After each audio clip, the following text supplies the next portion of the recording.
Assalamualaikum warahmatullahi wabarakatuh. Perkenalkan, nama saya Dea Regina Mentari, mahasiswi semester 7 di Tribakti Business School.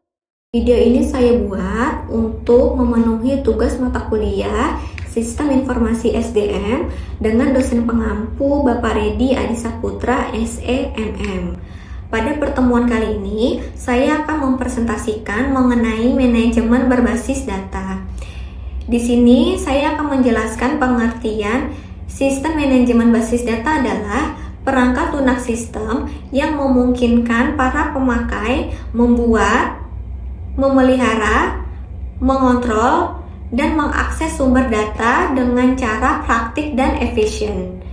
Kemudian ada fitur-fitur sistem manajemen basis data.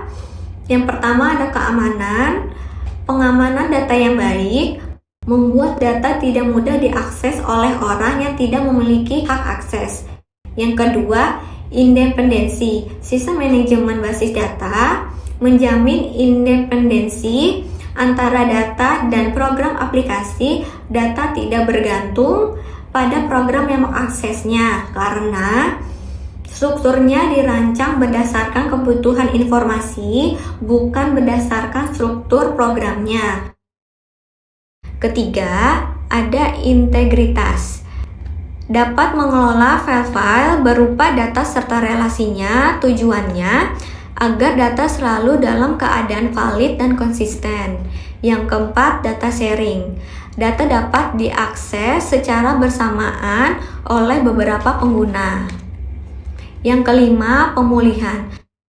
Terdapat fasilitas untuk memulihkan data-data jika terjadi error pada perangkat keras maupun perangkat lunak. Keenam, katalog sistem. Terdapat fasilitas yang berisi kamus data bertujuan untuk mendeskripsikan file-file data dalam database. Ketujuh, perangkat produktivitas. Terdapat perangkat produktivitas agar memudahkan user untuk mendapatkan manfaat dari database seperti membuat report dan mencari informasi. Kemudian ada kelebihan dari sistem manajemen basis data. Yang pertama, mengurangi duplikasi data. Yang kedua, menjaga konsistensi dan integritas data.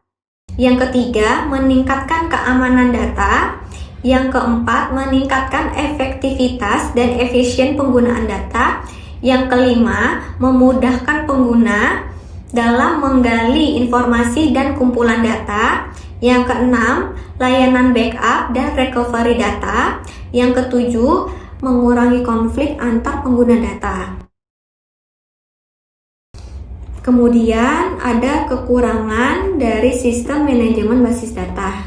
Yang pertama, memerlukan suatu skill tertentu untuk bisa melakukan administrasi dan manajemen database agar dapat diperoleh struktur dan relasi data yang optimal. Yang kedua, memerlukan kapasitas penyimpanan baik eksternal maupun internal agar dapat bekerja secara cepat dan efisien.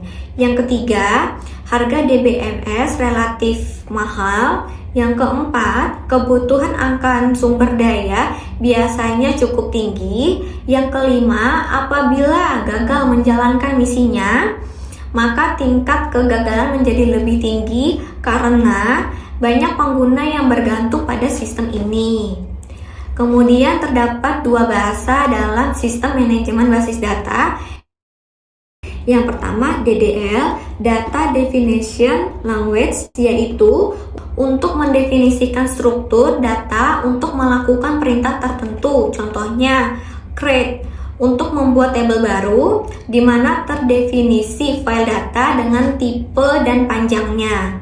Kedua, modify struct untuk mengubah struktur data. Kedua, ada DML, Data Manipulation Language, yaitu untuk memanipulasi data. Contohnya, ada display untuk mengambil data dari baris data, insert untuk menambah data, update untuk mengupdate data, delete untuk menghapus data, yang terakhir sort untuk mengurutkan data.